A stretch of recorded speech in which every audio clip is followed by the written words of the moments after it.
शहाणे वर्ग 6वा अध्याय 5वा ओम श्री परमात्मने नमः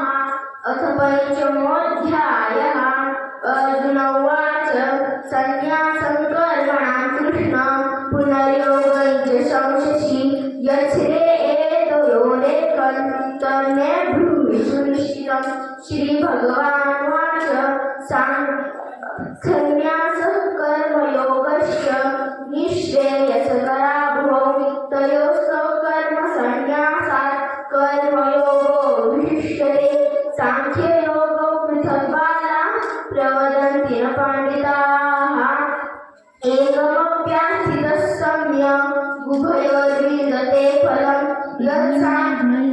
यत्सामान्याधाय कर्माणि सङ्गं त्यक्त्वा करोति यः लिप्यते न स पापेन पद्मपत्रमिवाम्भसा कायेन मनसा बुद्ध्या केवलैरिन्द्रियैरपि योगिनः कर्म कुर्वन्ति सङ्गं त्यक्त्वा आत्मशुद्धये युक्तः कर्मफलं त्यक्त्वा शान्तिमाप्नोति नैष्ठिकीम् अयुक्तः